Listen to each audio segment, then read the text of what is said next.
السلام علیکم ورحمۃ اللہ وبرکاتہ۔ آپ دیکھ رہے ہیں نیکسٹ گائیڈنس۔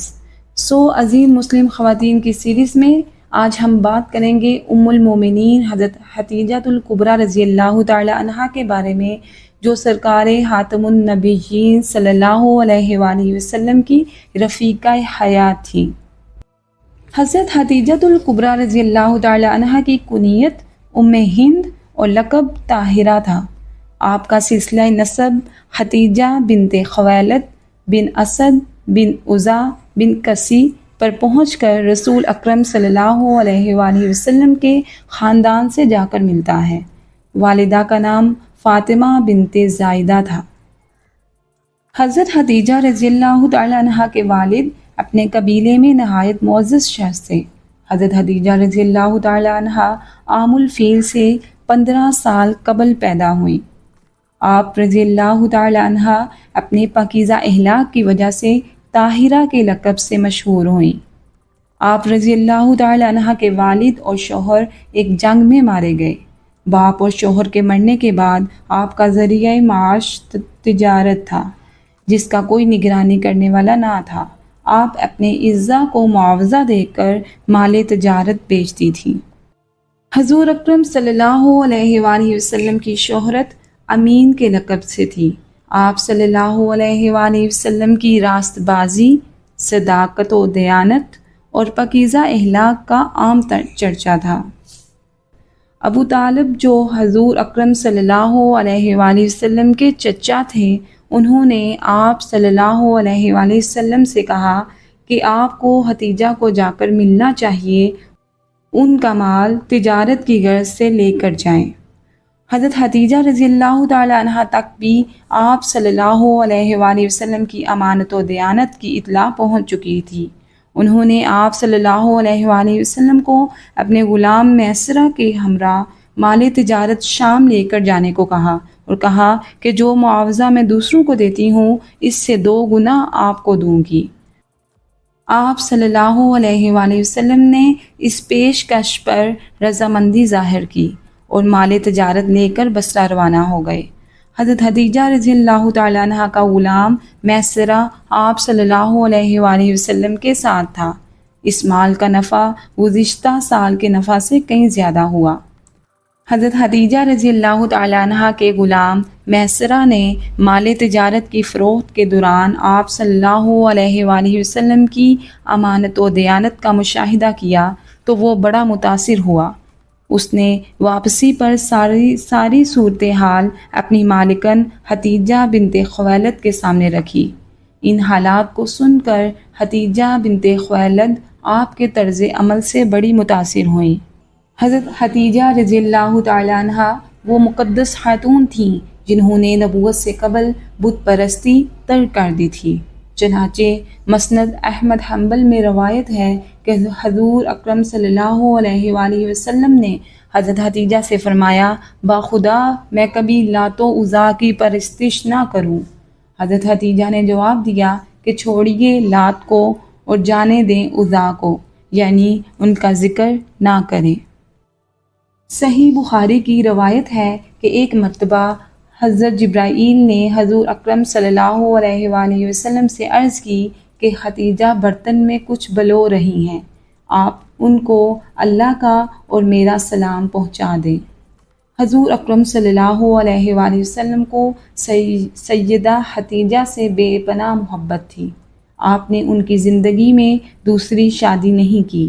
ان کی وفات کے بعد آپ کا یہ معمول تھا کہ جب گھر میں کوئی جانور ذبح ہوتا تو آپ صلی اللہ علیہ وآلہ وسلم ڈھونڈ کر ان کی سہیلیوں کے پاس گوشت بھجواتے تھے۔ حضرت عائشہ رضی اللہ تعالی عنہا کہتی ہیں کہ گو میں نے حضرت خدیجہ کو نہیں دیکھا، لیکن مجھے جس قدر رشک ان پر آتا ہے کبھی اور پر نہیں آیا، جس کی وجہ یہ تھی کہ حضور اکرم صلی اللہ علیہ وآلہ وسلم ہمیشہ ان کا ذکر کیا کرتے تھے۔ ایک مرتبہ میں نے حضور اکرم صلی اللہ علیہ وآلہ وسلم کو رنجیدہ کیا تو آپ صلی اللہ علیہ وآلہ وسلم نے فرمایا کہ خدا نے مجھے ان کی محبت دی ہے۔ ایک دفعہ حضرت خدیجہ رضی اللہ تعالیٰ عنہ کے انتقال کے بعد ان کی بہن خالہ حضرت محمد صلی اللہ علیہ وآلہ وسلم سے ملنے آئیں اور استئذان کے قاعدے سے اندر آنے کی اجازت مانگی۔ ان کی آواز حضرت خدیجہ رضی اللہ تعالیٰ عنہ سے ملتی تھی۔ آپ کے کانوں میں جب آواز پڑی تو حضرت خدیجہ رضی اللہ تعالیٰ عنہ یاد آ گئیں اور فرمایا کہ خالہ ہوں گی۔ نکاح سے متعلق دوسری روایت ابن سعد کی ہے جو انہوں نے نفیسہ بنت انیسہ سے نقل کی ہے کہ حضرت خدیجہ رضی اللہ تعالیٰ عنہ نے نکاح کی خواہش ظاہر کرنے سے پہلے آپ صلی اللہ علیہ وآلہ وسلم کے پاس بھیجا تاکہ آپ کی مرضی معلوم کر سکوں۔ میں نے جا کر آپ صلی اللہ علیہ وآلہ وسلم سے کہا آپ شادی کیوں نہیں کر لیتے؟ آپ صلی اللہ علیہ وآلہ وسلم نے فرمایا میرے پاس کیا رکھا ہے کہ شادی کر لوں؟ میں نے کہا اس کا انتظام ہو گیا ہے، آپ کو ایسی جگہ شادی کی دعوت دی جا رہی ہے جہاں جمال بھی ہے، مال بھی ہے، شرف بھی ہے اور قابلیت بھی، کیا آپ قبول کریں گے؟ آپ صلی اللہ علیہ وآلہ وسلم نے فرمایا کون ہے؟ میں نے کہا خدیجہ۔ فرمایا میری ان سے شادی کیسے ہو سکتی ہے؟ میں نے کہا یہ معاملہ مجھ پر چھوڑ دیں۔ آپ صلی اللہ علیہ وآلہ وسلم نے فرمایا یہ بات ہے تو میں تیار ہوں۔ حضور اکرم صلی اللہ علیہ وآلہ وسلم کا حضرت خدیجہ سے نکاح کا خطبہ آپ کے چچا ابو طالب نے پڑھایا۔ اس وقت حضور اکرم صلی اللہ علیہ وآلہ وسلم کی عمر 25 سال اور حضرت خدیجہ کی عمر 40 سال تھی۔ حضرت خدیجہ رضی اللہ تعالیٰ عنہ بڑی فیاض اور کریم النفس خاتون تھی۔ وہ حضور اکرم صلی اللہ علیہ وآلہ وسلم کی رضائی ماں سے نہایت حسن سلوک روا رکھتی، جو اکثر نبی اکرم صلی اللہ علیہ وآلہ وسلم سے ملنے مکہ آتی تھی۔ حضرت خدیجہ رضی اللہ تعالیٰ عنہ یتیموں، بیواؤں، ناداروں، مسافروں کی مدد کرتی۔ شادی کے 15 سال بعد حضرت محمد صلی اللہ علیہ وآلہ وسلم کو نبوت عطا ہوئی تو سب سے پہلے حضرت خدیجہ رضی اللہ تعالیٰ عنہ ہی آپ پر ایمان لائیں۔ حضرت خدیجہ رضی اللہ تعالیٰ عنہ کے حوالے سے ایک بار آپ صلی اللہ علیہ وآلہ وسلم نے فرمایا جب لوگوں نے میری تکذیب کی تو انہوں نے میری تصدیق کی، جب لوگ کافر تھے تو وہ اسلام لائیں، جب میرا کوئی مددگار نہیں تھا تو انہوں نے میری مدد کی، میری اولاد بھی ان سے ہوئی۔ بخاری اور مسلم میں ہے کہ دنیا میں افضل ترین عورتیں مریم بنت عمران اور خدیجہ بنت خویلد ہیں۔ ایک مرتبہ حضرت جبرائیل حضور اکرم صلی اللہ علیہ وآلہ وسلم کے پاس بیٹھے تھے، خدیجہ آ گئیں تو فرمایا ان کو جنت میں ایسے گھر کی بشارت سنا دیں جن میں شور و غل اور محنت و مشقت نہ ہوگی۔ حضور اکرم صلی اللہ علیہ وآلہ وسلم نے ہجرت کے دوسرے سال ماہ صفر میں اپنی سب سے چھوٹی بیٹی حضرت فاطمہ کا عقد حضرت علی بن ابی طالب سے کیا۔ حضور اکرم صلی اللہ علیہ وآلہ وسلم نے حضرت فاطمہ رضی اللہ تعالیٰ عنہ کی رخصتی کے وقت ان کو ایک چارپائی، ایک چکی، ایک مشکیزہ اور ایک پیالہ، 2 گدے دیے۔ حضور اکرم صلی اللہ علیہ وآلہ وسلم نے ازواج مطہرات سے فرمایا میری بیٹی کو رخصتی کے لیے تیار کرو۔ یہ وقت سب کے لیے بہت درد و غم میں ڈوبا ہوا تھا۔ وہاں پر موجود ہر آنکھ اشک بار تھی۔ عین رخصتی کے وقت ام المومنین حضرت ام سلمہ رضی اللہ تعالیٰ عنہ کی زبان سے نکلا اے کاش آج اپنی بیٹی کی رخصتی کے وقت خدیجہ رضی اللہ تعالیٰ عنہ موجود ہوتی۔ حضرت خدیجہ کا نام سن کر حضور اکرم صلی اللہ علیہ وآلہ وسلم کی آنکھیں نم ہو گئیں۔ آپ صلی اللہ علیہ وآلہ وسلم نے فرمایا ام سلمہ تم ٹھیک کہتی ہو، خدیجہ رضی اللہ تعالیٰ عنہ خدیجہ ہی تھی۔ اس نے میرے لیے بہت سے مصائب برداشت کیے، اس نے اپنا تمام مال میرے لیے وقف کر دیا۔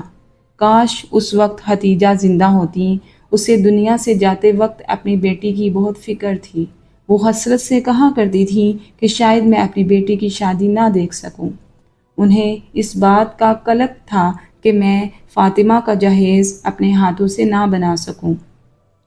حضور اکرم صلی اللہ علیہ وآلہ وسلم نے فرمایا، ام سلمہ، اللہ تعالیٰ کا یہی حکم تھا، ہم اس کے حکم کے تابع ہیں۔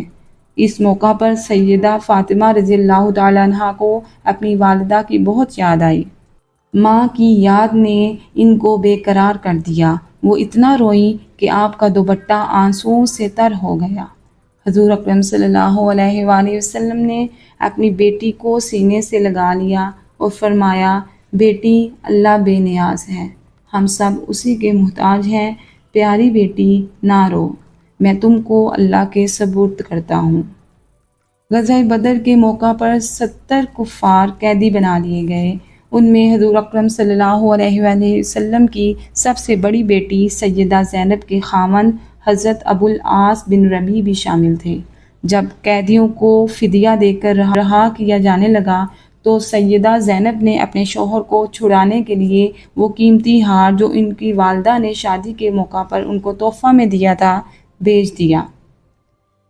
حضور اکرم صلی اللہ علیہ وآلہ وسلم نے حضرت خدیجہ کا وہ ہار دیکھا تو 25 برس پہلے کا واقعہ یاد آ گیا، بے اختیار آنکھوں میں آنسو آ گئے۔ صحابہ اکرام سے فرمایا، اگر تمہاری اجازت ہو تو بیٹی کو ماں کی یادگار لوٹا دوں۔ سب نے سر اطاعت خم کر دیا اور حضور اکرم صلی اللہ علیہ وآلہ وسلم کو ان کی وفات کے بعد ان کی یاد سے غافل نہ رکھا۔ حضرت خدیجہ سے اللہ تعالیٰ کے نبی صلی اللہ علیہ وآلہ وسلم کی 10 ذیل اولاد ہوئی، 2 صاحبزادے حضرت قاسم، حضرت عبداللہ اور 4 بیٹیاں حضرت زینب، حضرت رقیہ، حضرت ام کلثوم اور حضرت فاطمہ۔